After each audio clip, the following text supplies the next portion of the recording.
Hello. Hello. Good evening and welcome. And it's great to be with you today on a whole new session. Yeah, starting the Be Healthy Church right back at number one. Right back at number one. And it's great if it's the first time that you have been on this course. Welcome. Yeah, a very warm welcome. And if it's you're coming back for another shot, well, you're just as welcome. Hopefully, we can get the technology right. If you would have seen some of the things that we've been doing to get this to you, well, we've moved around furniture, we've moved computers. Yeah, the room is full of computers. And there's been outtakes and double outtakes. And one day, we might just share them with you. Maybe not. So, John 10:10 comes from the Bible. And as I've said before, yes, we're Christians and this is Christian based, but it won't hurt you and you don't have to acknowledge it, but we find it helps us. But John 10:10, that's where this comes from, and it's all about that you might have life and have it in its fullness. And that's what we're about. Now, we're not health professionals, so before we start, just say that don't stop taking any medications or go through radical changes without consulting your doctor. No, it's very important. So what we do is a lot of research into the things that we show you. And so, and do some research yourself and check out the videos and the links to the videos on the YouTube channel. There is a little place you can find different videos. So do have a look for that. So real life, real faith, real friends, and real food. And let's get started, and hopefully all these things will work. This is the third course, and we hope that this course makes a difference because we have seen it make a difference in other people's lives. Yeah, we have, and there's some testimonies coming up. And we're going to have a look at one in a moment from someone that has done the course. And we're going to run that one right now. Right, we've been going on the Be Healthy Church. We've just finished our course and we've really enjoyed it. Actually, I wish I'd have known what was on Be Healthy Church a long time ago.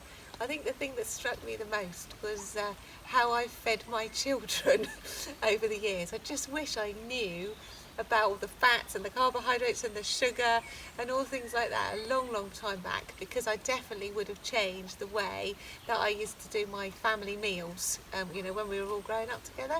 So it's been really thought-provoking, inspiring, and I just wish that I'd have known about it before. I think the other thing is as well is that the passage that John keeps putting up is about, that Jesus says, I have come that you will have fullness of life. And to me, it's really struck me. I never thought about it before, that Jesus is actually interested in what I eat and, my well-being and things like that. So I think out of the Be Healthy Church, I think they're the two main things. The fact that I wish I'd have known it before, because it makes such sense, the way that you combine your foods, and also that Jesus is interested in what I eat. So that's what Be Healthy Church has been to me. So, great testimony. And, it's good when lives are transformed, and that's what it's about. And sometimes we just need to laugh at ourselves. Yeah, we do. So, we're just going to let you have a laugh with Michael McIntyre. Let's see it. I think it's a Christian thing. Christians love to eat to excess on their holidays. Other religions starve themselves on holidays. Jewish people have a holiday, they starve themselves. Muslims have a holiday, they starve themselves. It's almost like Christians have had somebody look through the Bible for opportunities to eat to excess. So what have you got for me? Well, it says here that Jesus had a very big meal, then he starved himself for 40 days and 40 nights. Whoa, go back. What was the first part? It says he had a very big meal, Jesus. Okay, let's focus on that day. I say we eat pancakes all day. We will celebrate the day with pancakes. We will eat pancakes till we're sick. What else have you got? Well, it says here that Jesus died on the cross. Tricky. All right, let's take the symbol of a cross and put it on a hot bun. We'll eat hot cross buns until we're sick. How about that? And the house will smell amazing. They smell divine. And then apparently he was resurrected on the Sunday. You know what? I don't even want to hear the story. We've already made our decision. We're going to hide chocolate in the garden and eat till we're sick. He's great, isn't he? Yeah, he always makes us laugh. He's so real, isn't he? Yeah, there are some things that he does that I don't actually watch, Yeah. but some of those things are good. Yeah. I like it when it's on early evening television.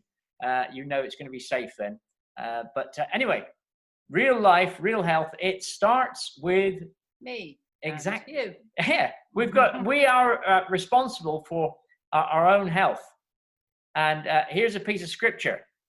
Yes, it's from the Bible, from 1 Corinthians chapter 6, verse 12. And it says, everything is permissible for me, but not everything is beneficial. Everything is permissible for me, but I will not be mastered by anything. Food for the stomach and the stomach for food, but God will destroy them both. Well, there's a bit of real stuff. You know, it's our responsibility. What we put into our mouths is our choice. Yeah, we could say we are what we eat. We are what we eat, yeah. And what is interesting is we have been deceived a little bit over the years into what we should eat. And actually what we think is healthy may not be as healthy as we thought. And we're going to unpack that over the next few weeks. And you will see, if you take on board what we say, transformation in your health. Mm-hmm. So unless you're already eating this way, which will be, you could teach us a few things, which would be good. Yeah, we're always willing to learn. So why BHC? Well, Be Healthy Church came about really because I felt called into doing this course and to put out what is actually information that we all need to know. And it was through someone suggesting to me that I watch this program called The Magic Pill. And there's nothing magic about it. No. It's just, it's very good. What is it, about an hour or so? Yeah, it's a documentary. Yeah. It lasts just over an hour. Yeah, full of people's stories, and it's really quite moving. Yeah, and, what if everything you thought you knew about health was actually wrong? And that's what it is. So much of the stuff that we think was right, what we have to do? We have to eat low fat. That's what they told us. Yeah, that was about 30, 40 years ago. Yeah, low fat. And And and that means when you eat low fat, you have to fill up on more grains. Junk. And let's hear what the movie has to say about it. Yeah, a little promo for the movie. Yeah, and you can watch it on YouTube. But here is the Magic Pill promo. Fat's no good. Fat's no good. Don't want fat in my diet. We have lived a lie for 50 years. It's not an accident that people are hooked on all this processed garbage.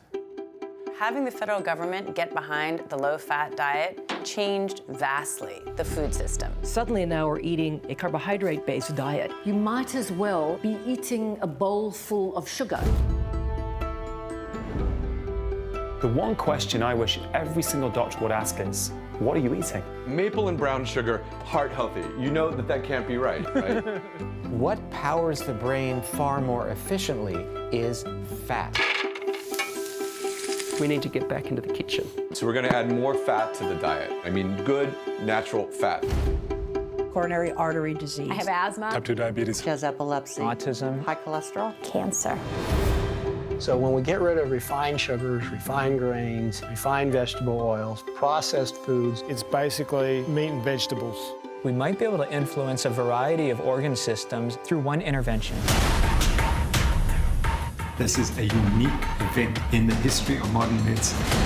There are powerful vested interests. This will seriously harm our profession. Pharmaceutical companies are profiting from this. Weight loss industry is profiting from this. Undertakers are making out like bandits. Cancer cells depend on glucose as a source of fuel. I am really going to do this. I am going to do this. I started this new way of eating today. I have no idea how we're going to do it. The first 5 days, she starved herself. 5th day, he said his first word. Tap your fingers. I almost fell over on my chair. Literally jumping up and down. And she's not seizing. My tumor started shrinking. The possibility is that she could cure her diabetes with food. No more inhaler. Absolutely. Cheers. It's time to look at the results and the outcomes and say, maybe we got it wrong. I have faith in bigger, better things, man. Good job, man.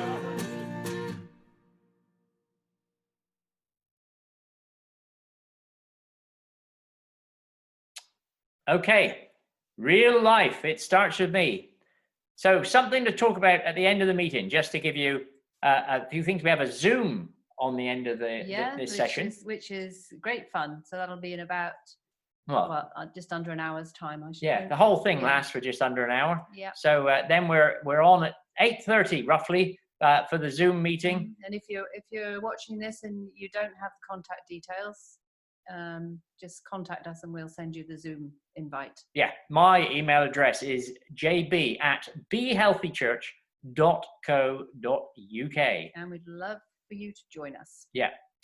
So who am I? Well, these are some of the questions that we'll be asking. Quote, the two greatest days in your life are the day you were born and the day you found out why. Good quote. Am I happy and content with my life? Is there more to life than what I am experiencing now? Am I living my life in abundance? If there was one thing that I could change, what would it be? Wow. These and other questions. You can ask us anything you like about diet and health. How long have we been this slim? Yeah, well, I suppose I started eating this way probably 2 or 3 years ago. Yeah. Yeah. And that's what started, and then John probably tagged on. Yeah. And at first, I didn't do it right, and I put on weight, which is very interesting, and that story will come up as we go along. So, another question. Yeah, what is my health like today? And, you don't have to be overweight to be on a Be Healthy Church course. It's not, because, Sally and I, neither one of us are now overweight. But we're still learning as we go along. Yeah, and we're learning what goes on in our bodies with the food that is put in there and the health benefits from eating this way. Yeah. So let's have a little bit more. It does start with me. I assume that you are wonderfully made. And Psalm 139, verse 14 says, I praise you because I am fearfully and wonderfully made. And God never makes mistakes. In Jeremiah 1 verse 5, it says, before I formed you in the womb, I knew you. Before you were born, I set you apart. And God doesn't make junk. Ephesians 4:24, created to be like God in true righteousness and holiness. Now you might say, well, there's nothing righteous and holy about me. Well, you're still welcome to join in and be a part, because you're going to learn things that perhaps you've never come across before. But it all starts with us. Jesus Christ is not just about history. He is his story. It is his story. Jesus gave up his life so that we could live our life to the full. And Jesus is the only person to have proclaimed that he is truth. That is quite a claim. He said this in John 10:10. The thief comes only to steal, kill, and destroy, and I have come that they may have life and have it to the full. Now, whatever you believe about the Bible, the fact is that I don't see Christians, let alone the world, living their life to the full. And I think it's important. We are witnesses to Jesus Christ in everything we do, and that includes our health. And I think that we should be the healthiest people on the planet because our DNA is that of Christ. And I think someone said in a testimony, didn't they, that they never really thought before that Jesus is concerned with what we eat. Absolutely. Food. Absolutely. Yeah. So it's food for thought. So my body is important, God expects me to manage my body. My body is God's property. My body will be resurrected after I die. By his power, God raised the Lord from the dead, and he will also raise us. 1 Corinthians 6:14. I belong to him. Do you not know that your body is a temple of the Holy Spirit, who is in you, whom you have received from God? You are not your own, you were bought at a price. Therefore, honor God with your body. Yeah. So at the start of this course, we use quite a few bits of scripture, and it will do you no harm. It is good stuff, and we need to be reflecting God in us. The Spirit of God lives in us. And I can remember someone saying to me, well, yeah, the Holy Spirit lives in us and my body is big, so I can hold more of the Holy Spirit. It doesn't quite work that way. It's a bit of an excuse, I think. Bit of an excuse. And we all like excuses, why we should eat that cream donut. But actually, I don't like cream donuts. No, I don't like donuts. Anyway, let's press that little button. And what we need to realize, and when I started this course, I'm an Elim Pentecostal pastor, Elim churches all over the UK, and I thought it was easy. Eat less and increase movement. Elim, eat less, but that does not work. And now we're going to have a little bit of science, and this is from Zoe Harcombe from the Harcombe Diet. Zoe has allowed us to use her material, and we use her diet books, and we'll be putting up some pictures of those books at some point soon. So here is a video from Zoe Harcombe.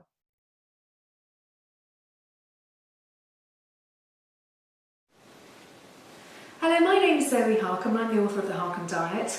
Please don't be frightened off by this topic, but I want to talk about thermodynamics. Now, in the world of dieting, you will hear so often energy in equals energy out. And that's the only thing that matters in terms of weight loss. No biochemistry is taken into account, no knowledge of what actually happens to lay down fat in the body, how different foods are used by the body. It literally is as simple as, if I put a sandwich into my mouth and I don't expend, let's say it's a 400 calorie sandwich, if I put a 400 calorie sandwich into my mouth and I don't then use up 400 calories, they even use this 3,500 formula to work out exactly how much fat is going to get laid down on my hips. And similarly, they say if I eat less to a certain amount, I'm going to use directly a certain amount of body fat to provide the energy for this deficit that I've created. It's so wrong, you almost don't know where to start in terms of how wrong it is. But it goes back to thermodynamics. And when people working in the world of obesity, dietitians, nurses, doctors, nutritional advisors, whoever it is, so many people get this wrong. They will glibly say energy in equals energy out. And you can have a little bit of fun with them if you want, because the first thing you have to say is, show me the law of physics that says energy in equals energy out, because there isn't one. There are 4 laws of physics. They're sometimes called the laws of the universe. They are also called thermodynamics. If you hear any of those expressions, they are talking about the same thing. There is a 0th law, which is added at the end. Don't worry about that one for this stage. There is the first law, the second law, and the third law.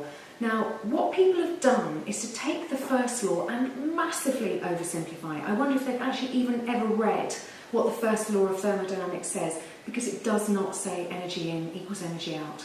What the first law of thermodynamics says is, in a closed system, in thermal equilibrium, energy can neither be created nor destroyed, it shall be conserved. And that was Mayer's definition from 1941, voted the best on the websites of thermodynamics worldwide.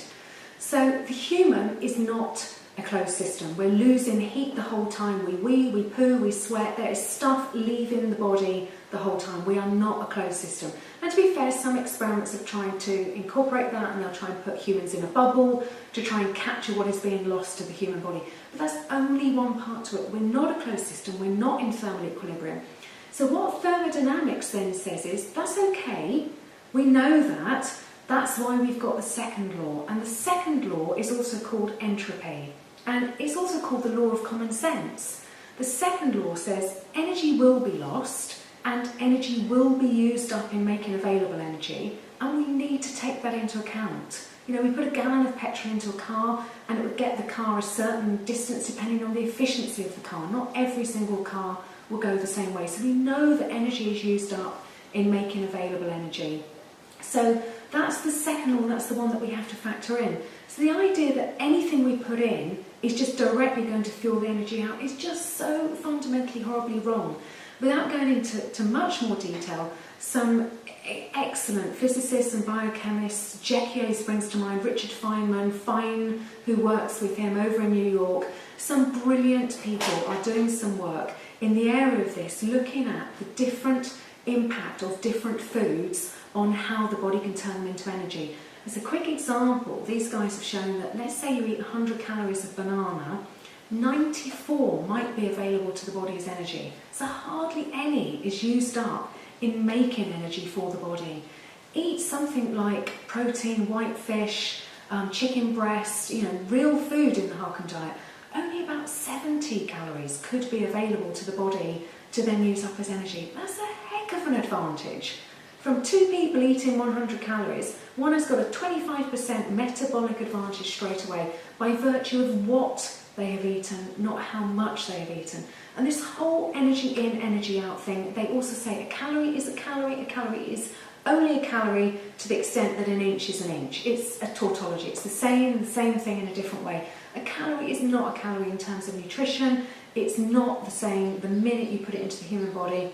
The human body handles carbohydrates, protein and fats so incredibly differently, it's not true. Those are the first two things that we've got horribly wrong. We've oversimplified the first law, we've ignored the second law. The third interesting thing is that even if you took the simple aspect of thermodynamics, even if you do what they do and get it wrong and say energy in equals energy out, then surely the corollaries, we said a logical conclusion from that statement, is that put less energy in and you'll get less energy out. Put more energy in and you'll get more energy out.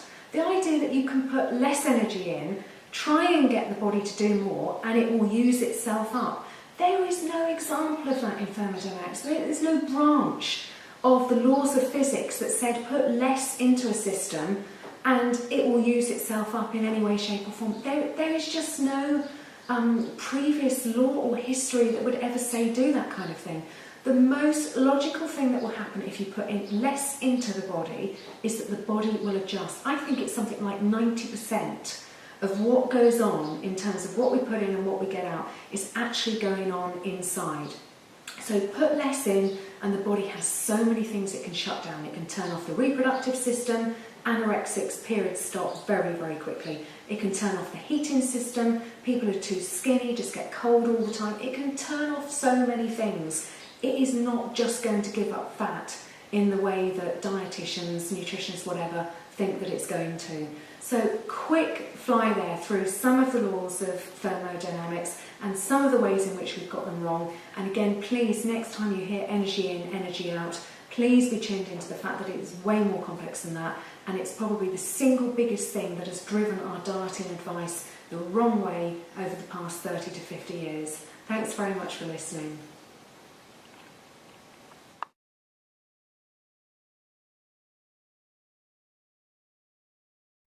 Great video. And excellent teacher. You have to get your head around some of it because it's new. It's new to us. Yeah. It took me 2 weeks of solidly reading a book, and just to get the knowledge. Yeah, it is quite something to get your head around. Yeah, and the sooner you can get your head around it, the sooner you get your mouth around it. Yeah. Because doing this right works. Now, how much sugar is in food that we eat? And this will really make your jaw drop. Your jaw drop. You almost can't say it. So this is called Blood Sugar Bingo. It was on the BBC, and enjoy.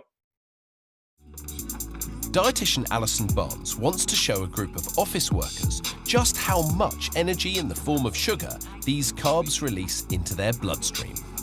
Okay, so I've lined up a selection of foods.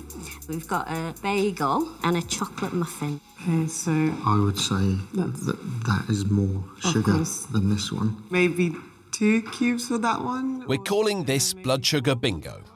Can our volunteers guess the equivalent cubes of sugar in each of these foods?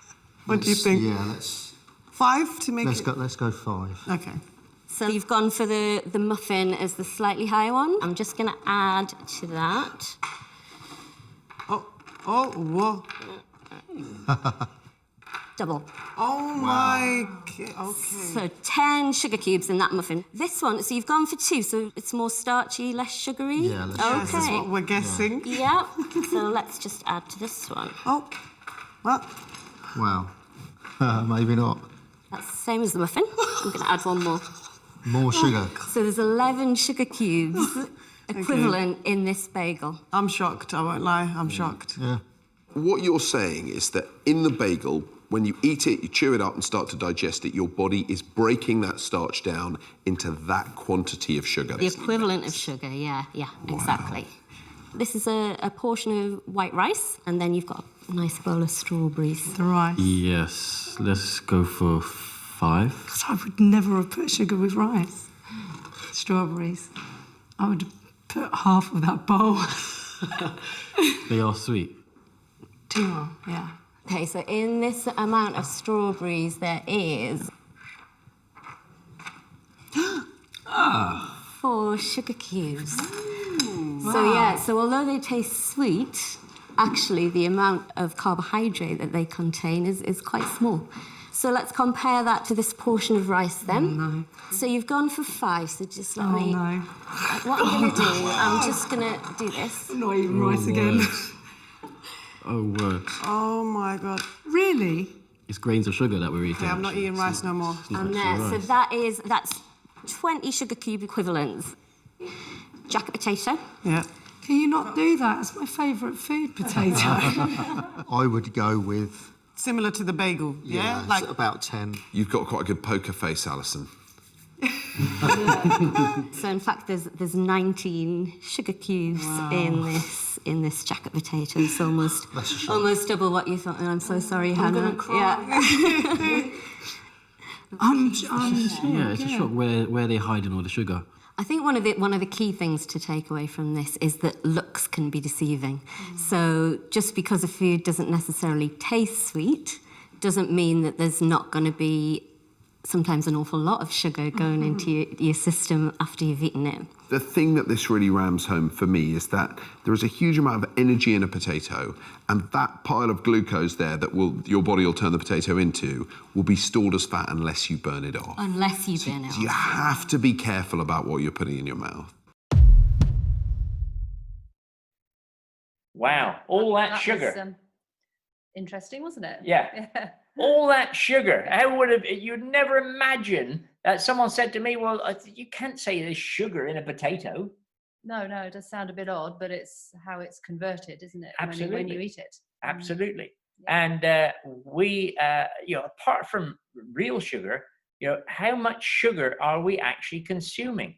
And, I've been with some people working and when I'm working out in the week and on different jobs that I do, I see the lads stop for their lunch and unpack their sugar fix, and it's amazing how much you can eat. So just have a think a minute, and perhaps in the Zoom afterwards, write down what you think you've eaten in the last week.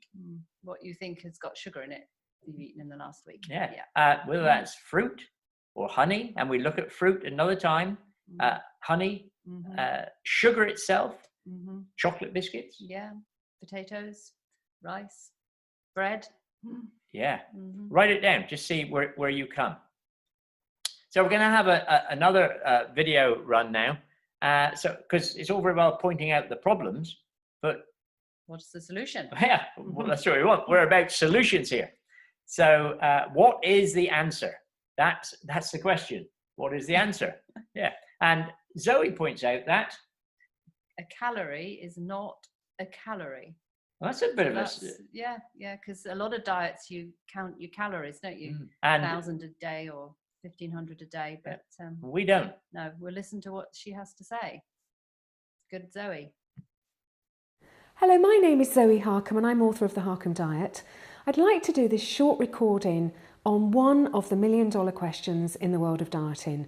Now, people will say a calorie is a calorie, and in my view, a calorie is absolutely not a calorie, and I'm not alone in that view. Indeed, a brilliant paper that was written around 2004 said if a calorie were a calorie, then the second law of thermodynamics would be violated. So this is a technical discussion, but some very, very important work was done in the decade following the new millennium. Now, one of the most important bits of work was done by a Swiss physiologist called Jequier. And Jequier managed to isolate the 3 things that we eat when we eat food, 3 macronutrients, and they are carbohydrates, fat, and protein. And he managed to separate those, and he managed to show that a calorie is not a calorie when we eat it in different forms. So what he did, when he put, for example, first of all, carbohydrate into the body, he realised that most of the calories that we ate from that carbohydrate stayed available to the body as energy. The body didn't need to use many of the calories in turning that food into fuel. But then when protein was put into the body, and if you think of pure protein as something very similar to white fish or egg whites, the closest you can get to pure protein in real food, but he was actually putting in pure protein, he found that only about 70 to 75% of the calories were still then available as energy. Whereas with the carbohydrates, it was somewhere around 92 to 94 calories. So what this means in lay terms is that I could eat something as pure carbohydrate, let's say sugar, that is 100% carbohydrate, and approximately 93 of every 100 calories of sugar that I eat would be available to my body as energy. And yet if I managed to eat 100 calories of pure protein, perhaps only 72 or so would be available to my body. Now that's a heck of a metabolic advantage, and it starts to explain why low carb diets are so powerful. Now in this slide, which is to be the main feature of the rest of the presentation, I want to go through 2 different scenarios where 2 different women are eating the calories per day that is recommended for women around 2,000 a day, but they eat it in a very different form. So on the left-hand side of the slide, we have the woman that I call Ms. Mother Nature, the one who's going to eat real food as we would advise with the Harcombe Diet. And on the right-hand side, it's called the Eat Well plate by the UK government. I call it the Eat Badly plate because it's absolutely full of sugary cereal, white bread, white bagels, even Coca-Cola and biscuits are on this plate. It absolutely beggars belief. But if you look on the right-hand side, the government advice, if you look at those figures in the top line, the government advice is that 55% of the food intake for that average woman should come in the form of carbohydrate, 30% should come in the form of fat, and 15% in the form of protein. So that's the box in the top right-hand corner of the slide. Now, conversely, our Mother Nature, our eat real food person, let's say that we kept the fat intake the same at 30%, but we swapped out a massive part of the carbohydrate for protein. Now, I'm not saying have those proportions in your diet for carbohydrate and protein. That would actually be quite unhealthy. That would be way too high in protein, but I'm just using this as an example. If you eat real food, you'll actually find your fat intake goes up, your protein intake goes up, and your carbohydrate intake goes down. But I'm using this as an extreme. Now, I've used those numbers by Jequier for protein, fat and carbohydrate, the calories that end up being available to the body in the form of energy. And you can see that our Mother Nature person on the left-hand side ends up having 1,641 calories available, having eaten 2,000. Now on the right-hand side, the Eat Badly plate woman has 1,826 available, again having eaten 2,000 calories. So immediately you've got almost a 10%, almost a 200 calorie advantage for the person cutting back dramatically on carbohydrates on the left-hand side. Now this is the bit for me when it gets so interesting, because calories have different jobs to do within the body. When we say that an average woman needs approximately 2,000 calories a day, the majority of that is needed for what we call the basal metabolic rate. Now, the basal metabolic rate is the calorie intake that we need if we're ill in bed, we're lying in bed all day, we don't get up, we don't move, we don't work, we don't talk very much, we literally get up to go to the loo and to go back to bed. It's what the body needs just to keep the body going, the heart pumping, and to do the basics of cell repair, building bone density, fighting infection, all the other fantastic things that the body does. Now, the body needs those basal metabolic calories in the form of fat, protein, vitamins and minerals, and that's all it needs for those. Carbohydrates are of no use to the body whatsoever for the basal metabolic need. Carbohydrates provide energy. So if you look in the middle column now, let's estimate that our average woman needs approximately 1,500 calories for the basal metabolic rate, which is pretty accurate. Now we can use the Harris-Benedict equation to see if this woman is moderately active, doing exercise about 1 to 3 times a week, she'll need approximately 500 calories on top of that. So that takes us to the 2,000 calories. Now those 500 calories can come in the form of carbohydrate because that's energy over and above the basal metabolic needs, but fat could equally satisfy that calorie need. So let's now look in detail at our two people. Now on the left-hand side, our Mother Nature woman has actually not even eaten 1,500 calories of fat and protein. So she's actually not met her basal metabolic needs. She should have had a bit more fat, a bit less protein, and she'd have met those 1,500 calories quite easily. But she's there or thereabouts. So she's going to be refueling the body with the basal metabolic needs and making sure that her body's healthy. Contrast that with the Eat Badly plate woman on the right-hand side. She's barely got half of what she needs to keep her body healthy. Barely 800 of the 1,500 calories that she needs. Then look at the 500 calories that are needed for energy that can come in the form of carbohydrate. Our Mother Nature woman has only had 186. So that person is going to make up the deficit of over 300 calories by drawing on body fat to fuel the activity over and above the basal metabolic rate. That's what you want to happen if you're trying to lose weight. Here's how someone can eat the calorie intake that an average woman needs and yet lose, in effect, 400 calories just through metabolic advantage from eating protein and fat rather than carbohydrate, and then have an even greater advantage because of what the body needs different carbs, fats and proteins for. Look on the right-hand side. Our Eat Badly plate woman has got more than twice the carbohydrate intake that she needs for that 500 calories of energy. So those extra 523 calories are going to be stored as fat. Now the bottom line, when you look at a 2,000 calorie diet, when you look at the advantage that different macronutrients give you, when you look at what those calories are for, calories with a job to do, fat and protein, calories that can only help with energy, carbohydrate. Look at the two different scenarios.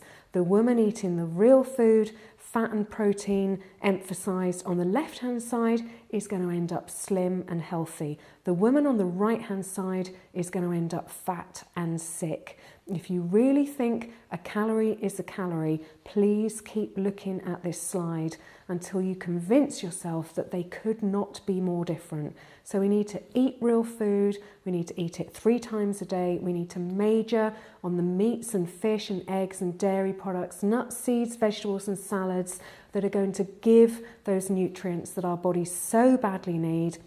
And you don't need that much on top in the form of carbohydrate, and your body can fuel very happily from fat in your diet. And if you're overweight, you want your body to be fueling on your body fat, which is where you get that gap between the 186 calories and the 500 that your body actually needs. I hope this has been an insight. This has been one of those penny drop moments for so many people in our Harcombe Diet Club, and I really hope it does the same for you too. Thanks very much for listening.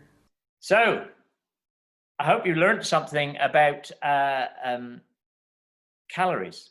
And you know, as Sally said just now, it's a lot to take in, but understanding really changes our whole way of doing things. Understanding is so important. And we'll be chatting about this on Zoom following this session. There's a little bit of scripture there which says, when there's no vision, the people get out of control, but whoever obeys instruction is happy. Yeah, so it is good to set a few targets for yourself.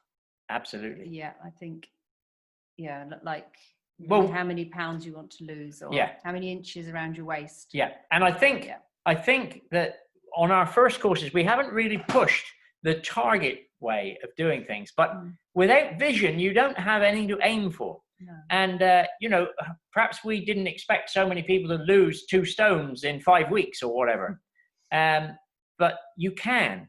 And if you do it and you set yourself a goal, so if you are you know you're overweight or you know you're unhealthy, and try knocking sugar out of your diet. Try some of these things. It may not be that you want to lose half a stone. It may be that you want to sleep better. Yes. Or you want your ache in your knee to disappear. Absolutely. Yeah. So, set that as a target. Yeah. Doesn't have to be your weight. No. But if you are overweight, you need to set a target. You need to set and look at what you should be. Go on to one of the internet sites and National Health do one, but don't take notice of what they tell you to eat, because we'll see in the courses as you unpack that actually we believe they've got it wrong, and so do many scientists, as we're going to show you over the next few weeks. Yeah. So on Zoom we'll be discussing this, setting targets. We'll talk about this. We have a virtual coffee break, and don't forget that Zoom is only here if you watch this live. Yeah, on a Tuesday. Great stuff. Yeah. So we got one more video from the Harcombe, Zoe Harcombe, and it's called "What Exactly Is the Harcombe Diet?"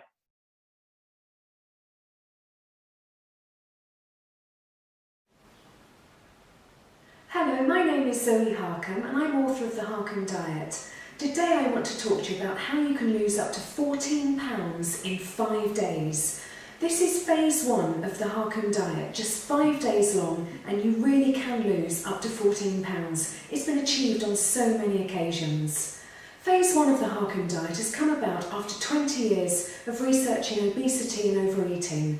I've discovered that there are 3 extremely common medical conditions that cause insatiable food cravings, and there is a diet that is perfect to get rid of all 3 conditions, and that's how phase 1 came about. So it's a detox diet, but with a difference. You won't be eating fruit, for example, and you will be eating quite a bit of meat and fish. So let's see exactly what you can eat.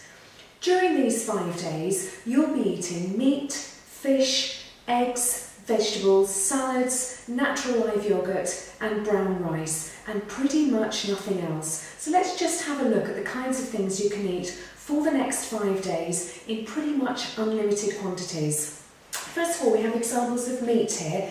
Any plain meat, not in package, not with dextrose and other ingredients added, but any plain meat that you can get from the butchers or the supermarkets, absolutely fantastic. We have a tuna steak here, again, unadulterated fish, tins of tuna with nothing else added other than their own juices or olive oil, absolutely perfect. Any fresh eggs, any salads, here we have tomatoes, celery, spring onions, lettuce and peppers, absolutely any vegetables, aubergines, peppers, courgettes, leeks, broccoli, we have fabulous examples here.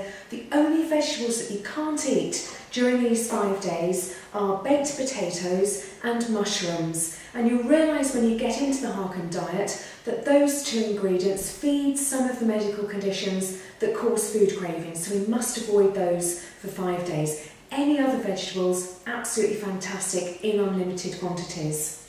You can use tins of tomatoes during your cooking. You can cook with olive oil if you want to do stir fries or any curries, any vegetables, any condiments. For drinks, you can have any water, any herbal teas, any decaffeinated coffee. You just must avoid caffeine because it's particularly problematic for hyperglycemia, one of the 3 conditions.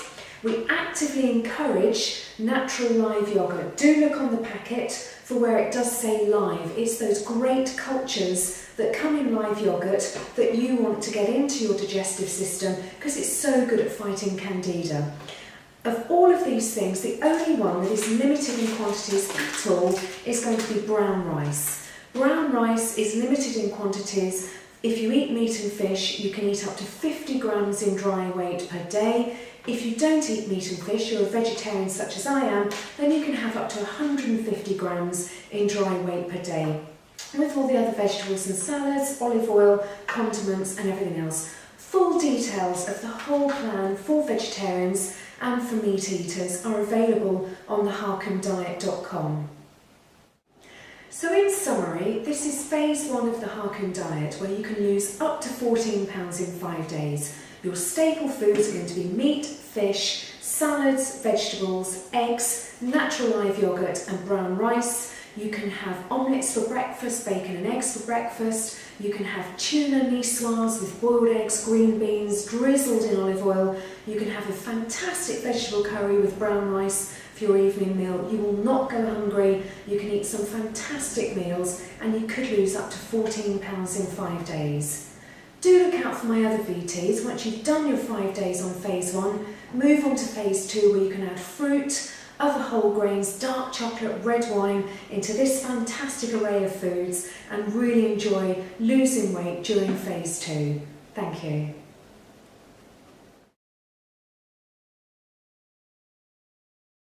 Well, there you go. You've learned a little bit about the Harcombe Diet. You've learned a little bit about the Harcombe Diet, and that's someone who looks a little bit like you, actually. Yeah, she's got different glasses on. She has. And she's got a different shirt on as well. But anyway, you've learned a little bit about the Harcombe Diet, and we highly recommend the books. They are very good, especially the starting course to get you going. And be prepared.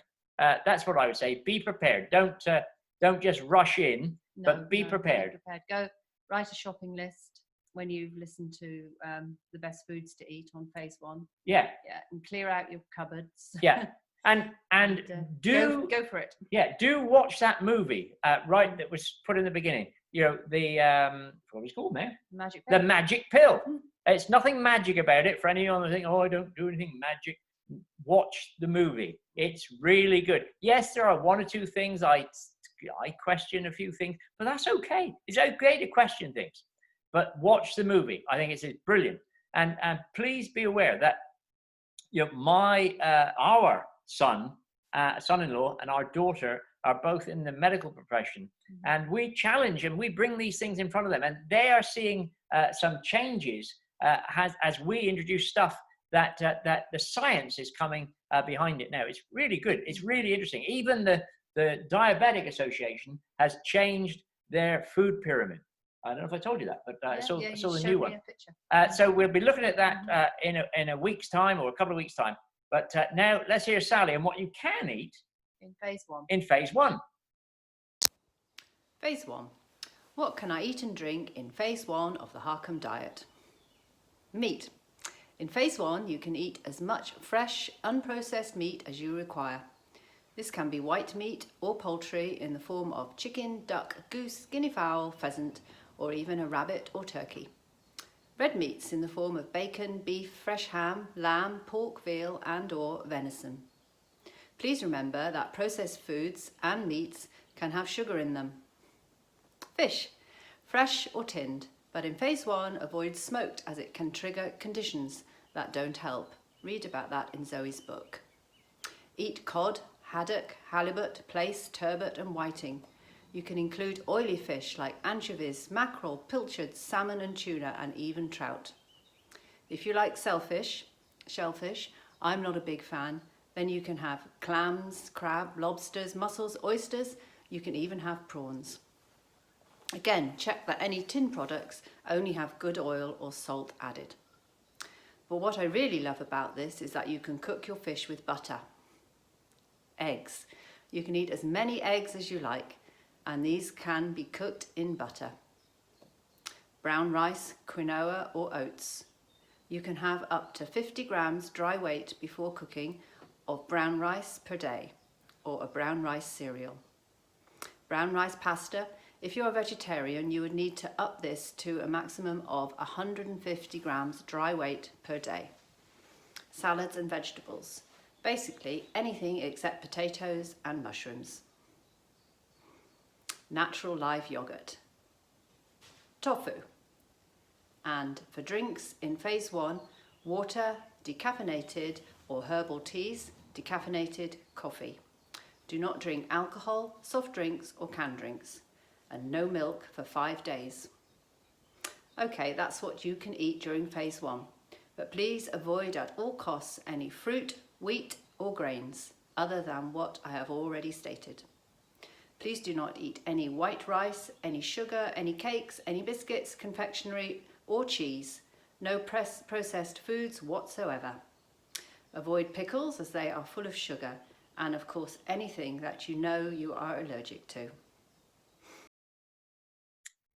That was great, Sally. I've heard it. Hope you've learned something. Yeah, she's quite nice, isn't she? I'm allowed to say that. Anyway, that's great. That wraps it up for this week, I think. Until I press the next button, I'm not really sure. No, it says join us for coffee. Join us for coffee on Zoom. And if you can't make it, then we'd love to see you for session 2. Next Tuesday at 7:30. Yeah, on the YouTube channel. And please, if you enjoyed this, please tell everyone. If you didn't like it, don't tell anyone. It's best. And also let us know if you've watched it. Yes. Because it's really good to get feedback. Yeah, feedback is great. Yeah. And go to our YouTube channel. Go to also, we've got a website with more information, more videos, www.BeHealthyChurch.com. To send us an email, it's jb@BeHealthyChurch.co.uk. And the YouTube channel is just Be Healthy Church. Be Healthy Church. Look it up on YouTube. And you're probably watching it already. So you can go there and look for links to follow for the videos that we've posted on here that perhaps we haven't shown all of them, or it's an advert. If you go to the YouTube channel links, you can find them there. So until next time, bless you, take care, and we'll see you next week. Goodbye. Bye-bye now. That's all, folks.